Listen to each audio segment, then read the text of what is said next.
मस्त एकदम।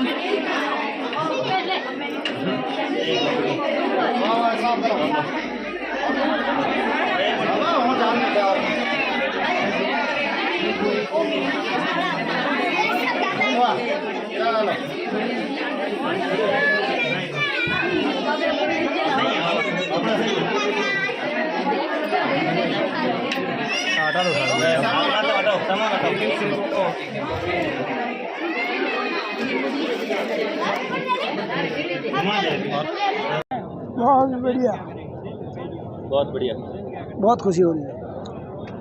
आप सब पधारे यहाँ, बहुत बहुत धन्यवाद सबको, हमारे को बढ़ोतरी कर दी। खाना सालू खाना खाओ, सालू में के खाओ? साल रोटी मीठ कम खाओ। कितना बजे उठ जाओ? कितना बजे उठा करो सुबह? 4 बजे उठ जाओ, बदलने सास ज़्यादा पियो, बदलने सास ज़्यादा पिए। ठीक। पिताजी का योगदान अगर देखा जाए तो शिक्षा के क्षेत्र में सबसे ज़्यादा रहा है। उन्होंने जब द्वितीय विश्व युद्ध लड़ा तो मलेशिया थाईलैंड गए तो उन्होंने देखा कि वहाँ पे लेडीज़ या महिलाएं भी पढ़ी लिखी थी और भारत में आदमी पढ़े लिखे नहीं थे। तो पिताजी जब फौज में गए तो पहली तनख्वाह उन्होंने अंगूठा करके लगाई और दोबारी तनख्वाह उन्होंने अपने हस्ताक्षर करके ली, क्योंकि जब रेस्ट के टाइम खाना मिलता था, खाना लेके वहाँ बक्से में पैक करके रखते, फिर पढ़ने के लिए जाते। और जो दूसरा वेतन उठाया तो उन्होंने वो साइन करके उठाया। पिताजी जब फौज से वापस आ गए तो उनको यही लगा कि मेरे क्षेत्र के लोग अगर पढ़ेंगे तभी आगे बढ़ेंगे। इसी प्रयास में उन्होंने रामदास जी के साथ मिलकर एक तो चंदा करके 25-20 पैसे चंदा करके ये किसान छात्रावास की शुरुआत की, जो आज बहुत बड़ी भव्य बिल्डिंग है। और दूसरा उन्होंने गांव में शिक्षा के लिए एक झोंपा बनाने के लिए गांव वालों को राजी किया, मगर जब दूसरे दिन देखते हैं कि झोंपा बनाने वाले लोग वापस मुकर गए कि भाई हम तो नहीं बनाएंगे, क्योंकि उनको डर था कि हमको सामंत लोग तंग करेंगे। तो पिताजी ने 2 दिन तक अनशन किया और अनशन करने पे गांव के जो मुख्य लोग उन्होंने कहा कि आप अनशन तोड़ दीजिए, हम झोंपा बनाएंगे। उसके बाद झोंपा बनाया गया और एक गांव के निजी व्यक्ति को रखा, उन्होंने पढ़ाना शुरू किया। और जब मेरी बड़ी बहन आज 75 साल की, उनको स्कूल भेजना शुरू किया, जो आज 5वीं पास है। उस समय जब उनको स्कूल भेज रहे थे तो लोगों ने कहा कि फौजी आदमी है, पागल है, लड़कियों को स्कूल भेजा, लड़कियां कोई पढ़ने वाली है कि उनको तो बड़ी होने पर शादी करके घर भेज देना चाहिए। मगर आज हम देखते हैं कि हर लड़की पढ़ना चाहती है और ख़ास तौर से बाइतू क्षेत्र में अगर देखा जाए तो शिक्षा के क्षेत्र में महिलाओं की भूमिका बहुत महत्वपूर्ण और हर घर की बच्ची पढ़ रही है।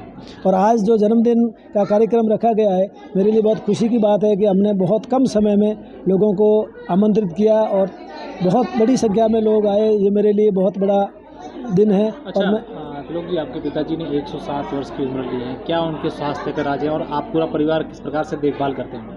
उनके स्वास्थ्य का राज में एक तो ये है कि वो सुबह जल्दी उठते हैं, उसके बाद सोच से निवृत्त होकर चाय पीते हैं और कहीं बाहर जाते हैं, भले 7 बजे ही बाहर जाते हो तो वो नाश्ता करके जाते हैं। और जब खेती का काम होता है तो कुछ काम किया, फिर दिन में आराम करते, फिर शाम को और आराम करते। उनका ये था कि भाई काम भी करो मगर इतना काम भी नहीं कि शरीर टूट जाए। उनके सेहत का राज है, एक तो वो कि स्पष्टवादी, उनके पेट में कभी पाप नहीं, वो जो भी है मन में सामने कहते हैं, कभी भी दोगली नीति नहीं करते। और दूसरा उनका ये था कि वो हमेशा परिवार के साथ मिल के रहते थे और परिवार में हर चीज़ को वो बताते थे। हमको याद है हम जब छोटे थे तो रात को हम लोग आंगन में बैठ जाते, पिताजी चारपाई पे, हम लोग नीचे, हमारी मम्मी, हमारी भाभियाँ, हमारी बहनें, भाई वगैरह। और पिताजी कोई भी सामान्य घटना होती है, किसी की सगाई सगपन का हो या कुछ भी ऐसी होती तो हमको बताते थे और सब लोगों की राय लेते थे। उनका ये था कि परिवार की सम्मति से अगर कोई काम होता है तो वो अच्छा है। और एक उनका ये था कि हमेशा परिवार के साथ रहते थे, क्योंकि कभी मतलब वो बाहर बहुत कम रहते, जब भी वो शाम को घर आते थे।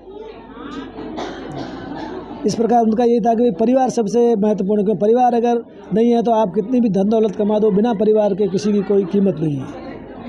107वां जन्मदिन अपने आप में बहुत बड़ा होता है। रणभूमि की टैंक थे, वो सारा मिलके एक केक बना। वो केक कैसे मानस कैसे बना उस केक का?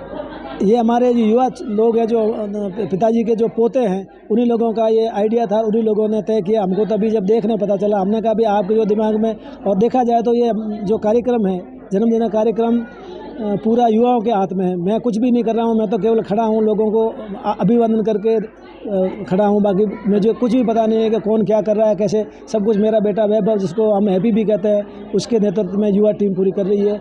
और केक कहाँ से मंगवाया गया है? केक हमने बाड़मेर से मंगवाया है। वैसे जोधपुर से भी ला रहे थे, मगर लोगों ने कहा भी बाड़मेर का मंगाओ, तो बाड़मेर से केक मंगाया है। और 2 केक मंगाए, एक वहाँ पे कटा है और एक घर में महिलाओं के लिए अभी और काटा जाएगा।